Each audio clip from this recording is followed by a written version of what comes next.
आजची जी रेसिपी आहे ती हेल्दी, टेस्टी आणि मस्त अशी आहे. तर तुम्ही हा ब्रेकफास्ट थंडीच्या दिवसात कोणत्याही ऋतूमध्ये करा. तुम्हाला नक्की आवडेल. पण थंडीच्या दिवसात हा पचायला खूप हलका आणि पौष्टिक आणि प्रोटीनने भरपूर आहे. तर चला मग आपण कसा बनवला आहे ते बघूया. तर इथं मी घेतलेले आहे मूग 1 कप घेतलेला आहे. तर तुम्हाला जेवढी गरज आहे तुम्ही करणार आहेत तेवढे घ्यायचे. ते मूग स्वच्छ आपल्याला धुवून घ्यायचे आहेत. 1-2दा धुवून घ्या. स्वच्छ धुतल्यानंतर हे भिजत घालायचे आहेत. तुम्हाला जर भिजण्यासाठी जास्त वेळ नसेल तर गरम पाण्यात ठेवा. गरम पाण्यामध्ये 15 ते 20 मिनिटात मूग छान भिजून होतात आणि नॉर्मल पाण्यामध्ये 1 ते 1.5 तासात मूग चांगले भिजतात. मूग चांगले भिजल्यानंतर त्याच्यामध्ये आपल्याला मिक्सरमध्ये वाटायचे आहे. तर मिक्सरमध्ये वाटताना एक मिरची घातलेली आहे मी, 2-3 लसण आणि अद्रकीचा 1 तुकडा आणि चवीनुसार मीठ घातलेलं आहे.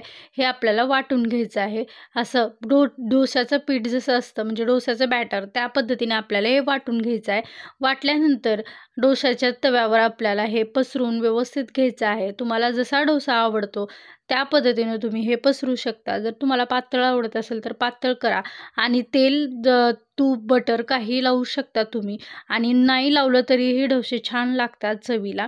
तरी तर टॉपिंगसाठी मी गाजर घेतलेलं आहे, तसंच कांदा घेतलेला आहे आणि बीटरूट हे सगळंच खिसून टाकलेलं आहे. खिसून टाकल्यामुळे छान आपल्याला वाफतंही आणि खाल्लंही जातं. तर मस्त अशी टॉपिंग केली आहे. टॉपिंगसाठी तुम्ही तुमच्या आवडीनुसार काहीही वापरू शकता.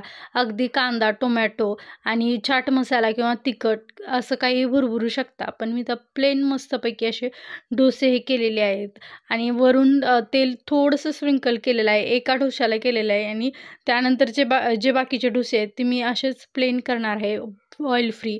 तर हा कमी तेलातला हेल्दी हलका-फुलका नाश्ता आपला बनतो आणि जास्त वेळही लागत नाही. तर हा नाश्ता तुम्ही मुलांच्या टिफिन सुद्धासाठी देऊ शकता किंवा मग ज्यांना ॲसिडिटी किंवा पित्ताचा त्रास होतो ते सुद्धा ही नाश्ता खाऊ शकतात. अगदी पचायला हलका-फुलका आहे आणि काहीच त्रास होत नाही.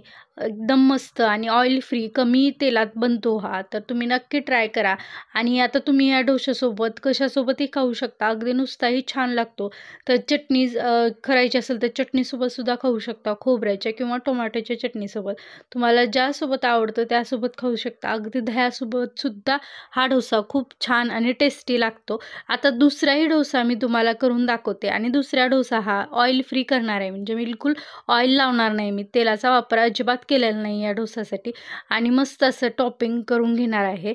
तर हे रेसिपी नक्की ट्राय करा. एकदम हलका आणि फुलका नाश्ता रेडी होतो काही मिनिटातच. तर मुलांनाही द्यायला ही रेसिपी शाळेला अगदी उत्तम आहे. मस्तही लागते. याच्यावर तुम्ही पनीरसुद्धा टाकू शकता किंवा मग चीज टाकू शकता. मस्त लागतं. तर तुम्हाला ही रेसिपी म्हणजे तुम्हाला हे डोसे कसे वाटले ते मला नक्की कमेंट करून सांगा आणि रेसिपी आवडली असेल तर चॅनलला सबस्क्राईब करायला विसरू नका. तर चला मस्तपैकी आपला दुसराही डोसा कुरकुरीत झालेला आहे आणि याला तेल बिलकुल लावलेलं नाही. तेल न लावल्यामुळं सुद्धा हा डोसा अगदी छान लागतो. तेलाची काहीच गरज नाही. मस्त कुरकुरीत खुसखुशीत डोसे तयार झालेले आहेत. तर चला मग आता डोसे खायला या.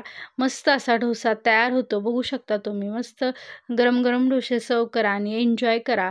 हे डोसे चटणीसोबत किंवा मग टोमॅटोची चटणी, खोबऱ्याची चटणी किंवा नुसत्या दह्यासोबत सुद्धा खूप छान लागतात.